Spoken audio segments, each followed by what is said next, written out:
1+1 повертається в ефір і одразу долучаємо до розмови ексклюзивного гостя. We are back on air, and please welcome Tim Spicer, British colonel, a veteran of Falkland War in Bosnia, in the first war in the Persian Gulf,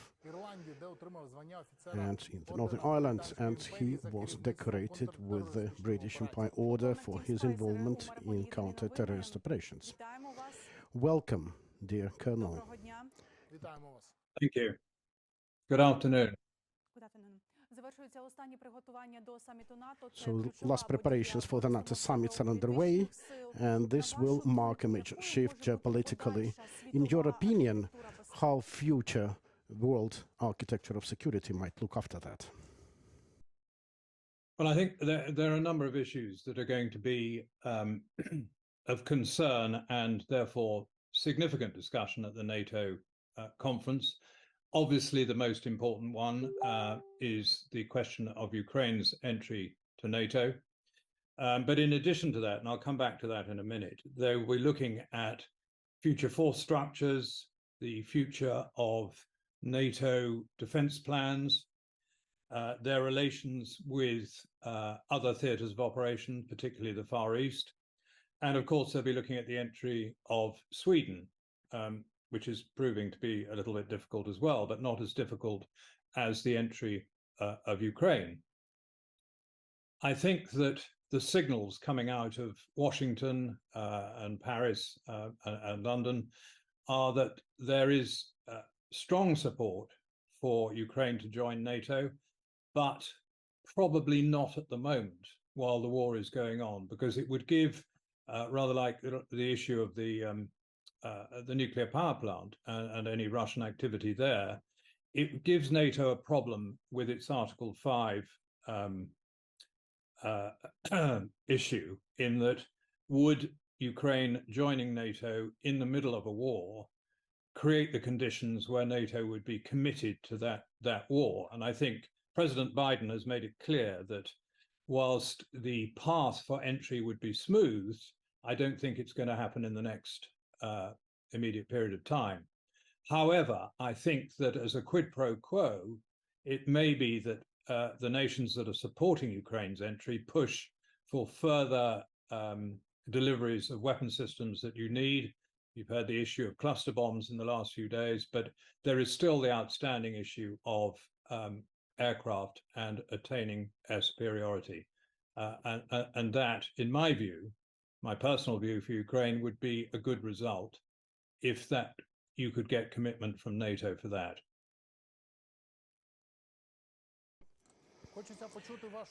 Thank you. We'd like to hear your opinion regarding what has been happening in the Black Sea region. Actually, now Turkey has monopolized the security in the area with its fleet. The Russian fleet is practically moved away from any possibility of waging any military action there. Meanwhile, Ukraine hasn't got a fleet of its own there. So we see a full monopoly of Turkey over the Black Sea area. In your view, how this can guarantee full security in the region, given that Turkey is still a NATO member, but well, it still maintains some pragmatic relationships in Russia at the same time? I think that obviously the Black Sea, the security of the Black Sea and control of the Black Sea is a very strategic importance for Ukraine, given that your imports and exports by sea would have to go through the Black Sea and the Dardanelles. I think I'm encouraged by the withdrawal of the Russian Black Sea fleet. It would appear not to be operating in strength and at reach. I don't think you need to be too concerned, again, this is my opinion, about Turkish predominance there, because Turkey is a NATO country. NATO is in support of Ukraine, but there are also other NATO countries on the littoral of the Black Sea. I think that also it is an international waterway. It is, if you like, its free passage and protection is overseen by the United Nations. I think in time you might see a NATO standing naval force in the Black Sea. There are naval patrols ongoing there from other NATO countries. You will probably recall last year a confrontation between a British warship and a Russian warship. And I think that in the fullness of time, it will be secured, particularly for Ukrainian interests. And of course, that will change if Ukraine does become a member of NATO and will be encouraged to develop its naval capacity in the Black Sea area.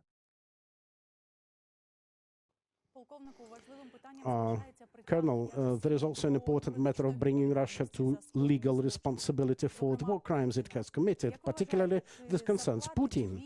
Do you think Putin will ultimately pay, and the Russian Federation will ultimately pay for the war crimes committed on the territory of Ukraine?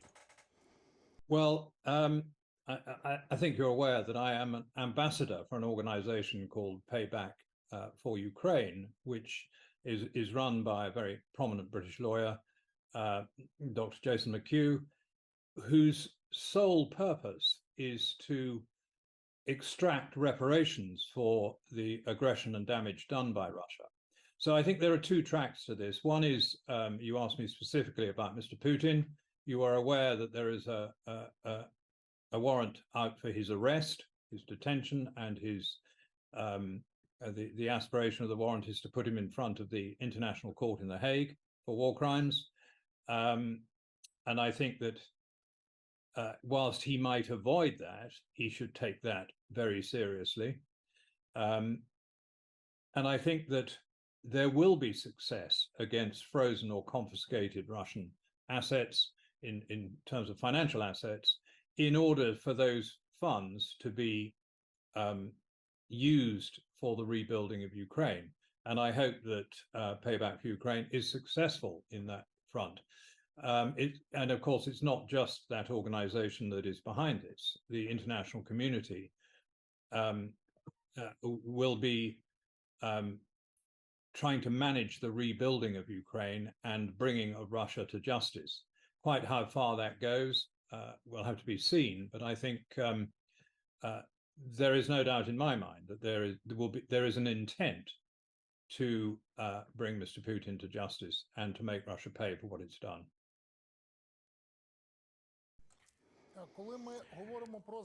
When talking about the end of this war, we are facing a continued discussion regarding the potential end of it, how it will look like. Some say it is about reaching the borders of 1999. Others would say that it is enough to just deoccupy the Crimea, then the Russian army will pull back and run away. Others would say, conversely, that it is about changing the regime in Russia and bringing political defeat to Putin as prerequisite to putting an end to this war. So what is your forecast?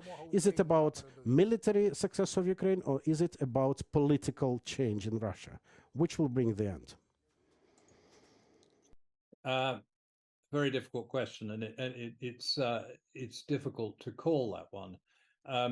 In an ideal world, we would see a Ukrainian military victory. Quite what that would look like, I'm not sure, but I think at this stage, certainly a significant defeat of Russian military forces in the field. I don't think that will go as far as reoccupying Crimea in the first instance, but with the defeat at the tactical and operational level of Russian forces, that may well lead to a change of government and the removal of Mr. Putin from power within Russia. Now, one might lead to the other. The political changes might happen in spite of tactical developments on the battlefield. To be honest, in my view, the sooner Mr. Putin goes and Russia wakes up to the fact that this is a war of aggression, which they are not going to win, and it will damage not only their military forces, but their economy, their world standing, their human rights record, etc., the better. Quite how that will play out, I don't know. And I think that one continues to need to watch what's going on in Moscow. I think that the Wagner rebellion is a bit of a red herring. I don't think that is going to produce a significant change, although I think it will have rattled people inside the Kremlin. Difficult one to call. Thank you so much for sharing your views and opinions, for finding time to join this national TV marathon. We had British Colonel Tim Spicer with us right away. We wish every success with your project of Payback Ukraine. Thank you so much for joining us.